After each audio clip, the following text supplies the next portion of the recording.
दोस्तों, आपका एक बार फिर से स्वागत है मेरे चैनल में एक नए टॉपिक के साथ। तो हेलो माय पार्टनर, आज हम बात करेंगे होली के बारे में, क्योंकि होली आने वाली है इसलिए। तो वैसे तो लोग होली की स्टोरी जानते ही हैं, प्रहलाद और हिरण्यकश्यप की। फिर होलिका ने प्रहलाद को आग में जलाने की कोशिश की, बट वो खुद जल गई थी। तब से ही होलिका दहन होता है। बट फिर भी जो लोग नहीं जानते हैं या बच्चे नहीं जानते हैं, उनके लिए ये स्टोरी एक बार फिर से शॉर्ट में बता देंगे प्लीज़।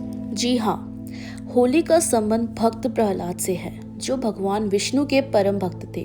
उनके पिता हिरण्यकश्यपु चाहते थे कि सब उनकी पूजा करें, लेकिन प्रहलाद सिर्फ विष्णु जी का नाम लेते थे। गुस्से में आकर हिरण्यकश्यपु ने अपनी बहन होलिका को कहा कि प्रहलाद को आग में लेकर बैठ जाए, क्योंकि उसे वरदान था कि आग उसे नहीं जला सकती।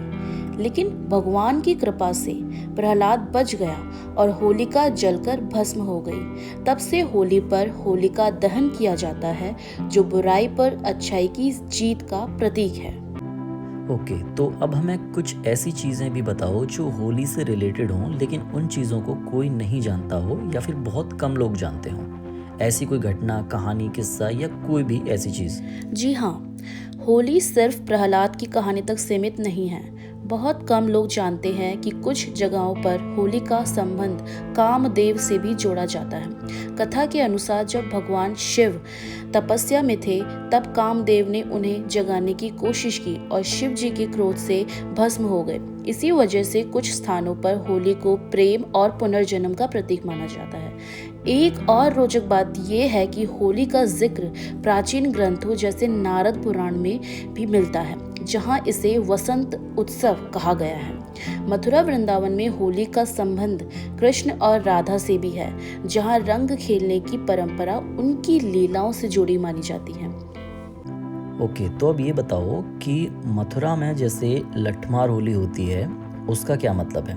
क्योंकि वहाँ तो राधा कृष्ण को याद करके या उन्हीं के टाइम से जो होली खेली जाती थी वही खेलते हैं। तो क्या राधा कृष्ण के टाइम पर भी ये जी लठमार हाँ, होली होती सही थी? बात। मथुरा बरसाना की लठमार होली का संबंध बरसाना और नंदगांव से है।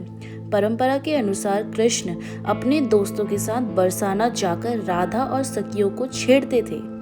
तब राधा जी और बरसाना की गोपियां मजाक मजाक में उन्हें लठ यानी लकड़ी से भगाती थी।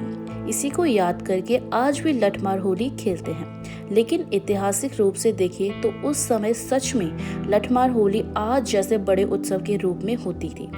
इसके पक्का प्रमाण नहीं मिलता। ये ज्यादातर लोक परंपरा और भक्ति भाव से जुड़ी हुई रीति है। इसका मतलब है ये प्रेम, मस्ती और राधा कृष्ण की नोकझोंक का प्रतीक है, ना कि किसी हिंसा का। ओके, तो कुछ और बातें आप बताना चाहेंगी होली के बारे में, जो अब आज की ऑडियंस को जानना ज़रूरी हो या अभी तक हमें ना पता हो होली के बारे में? जी ऐसा हाँ, कुछ? बिल्कुल। बहुत कम लोग जानते हैं कि पुराने समय में होली में केमिकल कलर्स नहीं बल्कि टेसू, पलाश के फूल, हल्दी, चंदन और गुलाब से बने नेचुरल रंग यूज करते थे। ये रंग स्किन के लिए फायदेमंद भी माने जाते थे। कुछ इतिहासकार मानते हैं कि होली एक कृषि एग्रीकल्चर उत्सव भी था। फसल पकने की खुशी में लोग अग्नि जलाकर प्रकृति का धन्यवाद करते थे। इसलिए होलिका दहन का संबंध सिर्फ कहानी से नहीं बल्कि ऋतु परिवर्तन से भी है। होली का जिक्र प्राचीन मंदिरों की मूर्तियों और 7th-12th सेंचुरी के शिलालेख में भी मिलता है, जो बताते हैं कि ये त्योहार हजारों सालों से मनाया जा रहा है।